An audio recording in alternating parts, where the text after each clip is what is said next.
Every entrepreneur wants to be able to quickly pitch their idea to someone they just met, but it's not that easy, and so in this video I'm going to show you how to craft and deliver a compelling elevator pitch that you can use to hook anyone. Hey there, Ash Maurya here. If you're new to this channel, I'm an entrepreneur and author and the creator of the one-page business modeling tool, Lean Canvas. On this channel, I share systematic strategies and techniques for starting and growing a business. Now, an elevator pitch is meant to be a quick description of your product or idea that you can share with anyone in the time it takes to ride an elevator. But the problem with most elevator pitches is that they assume too much and sound like this. We build lightsabers, or they try and cram in too much information and sound like this. We build plasma-based weapons powered by a force-sensitive kyber crystal. Both of these pitches are too solution-centric, but people don't start out caring about your solution, not without some context. Some of the better elevator pitches sound like this. We train Jedis, or we help Jedis fight the evil empire. Now, while these elevator pitches don't drown you in a barrage of buzzwords, they're still assume too much and often fall flat because they have no story. A good elevator pitch should be like a movie trailer. The goal isn't to cram in the entire story in just 30 seconds, but rather to get the audience to want to watch the entire movie. The mistake too many entrepreneurs make is trying to explain their solution in their elevator pitch. That's not the job of an elevator pitch. The job of an elevator pitch is to pique interest. And if you're successful, to get the other person to ask for more versus making an excuse to leave. So how do you do this? The answer lies in using the same story structure that Hollywood uses to get you into the theater. The hero's journey. Joseph Campbell found a universal story pattern that runs through many mythological stories that he codified in a book that he wrote in 1949. A hero with 1,000 faces, and he appropriately named it The Hero's Journey. Years later, George Lucas was inspired by the hero's journey archetype and used it as a model for Star Wars. Now, even if you're not a Star Wars fan, you can find the same story pattern in many other movies, such as The Matrix, Harry Potter, and even Cinderella. The same story arc can also be used to craft and deliver a compelling product elevator pitch.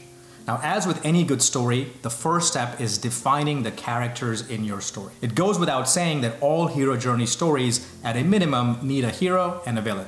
So let's start there. So who do you think the hero in your story is? Now, it may come as a surprise to you, but you aren't the hero in the story, and neither is your product. The hero is your customer. Think back to movies like Harry Potter or Star Wars. You don't want to be the hero because heroes don't start out as heroes. They start out rather ordinary and even often helpless and transform into heroes by the end of the story. Okay, so how about the villain character? This one is a bit easier. This is your competition. Think of the villain as the obstacle or problem that prevents your customers from achieving something they want. So where do you, the entrepreneur, fit in? As hero journey stories are transformation stories from ordinary to hero, you want to be the person guiding this transformation. This is Obi-Wan in Star Wars, or Dumbledore in Harry Potter, or Gandalf in The Lord of the Rings. Now that brings us to the final bit, your product. Your product is the gift you give the hero that makes their transformation from ordinary to hero possible. With your characters defined, you're now ready to outline the elevator pitch using the hero journey story arc. Here are the steps. Step 1, start by setting context. This is where we quickly show our hero living an ordinary life until something happens that triggers a change and raises the stakes for action. Now, any worthwhile change comes with a set of challenges or obstacles. This is where you introduce the villain in the story. Remember that this is something that holds our hero back until a guide character, you, appear and give our hero a gift that helps them overcome these obstacles and save the day. Teasing this gift, which you do with the promise of your product or unique value proposition, is where the elevator pitch ideally ends. I've created a fill-in-the-blanks template that I've linked in the description below for a story-driven elevator pitch. Let me quickly walk you through how to use it with an example. Now, this template is broken into 3 acts. Act 1 sets the context, Act 2 breaks the status quo, and Act 3 teases your better new way.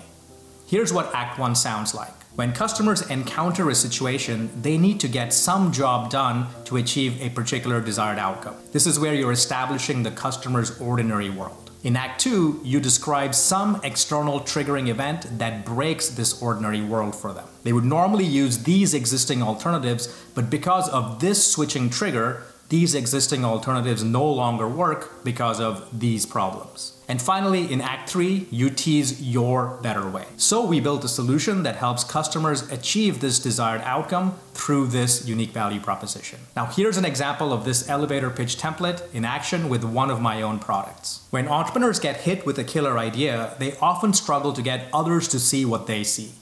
They would normally write a 60-page business plan, but in today's fast-moving startup world, business plans take too long to write, get outdated quickly, and no one even reads them anyway.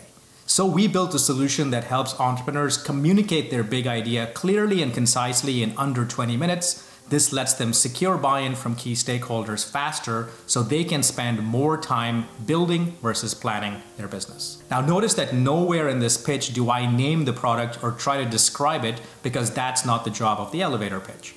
The job of the elevator pitch is to get the other person to understand the movie trailer for your product featuring the customer as the hero. Once they understand the movie trailer, they'll ask for a demo or know enough about what you do to refer you to someone that wants to see the demo, your customer. I've linked this elevator pitch template in the description below so that you can use it to craft your own story-driven elevator pitch. If you enjoyed this video, I've got lots more techniques like this one coming. Please subscribe to the channel and leave a comment below. Thanks for watching. Until next time, take care.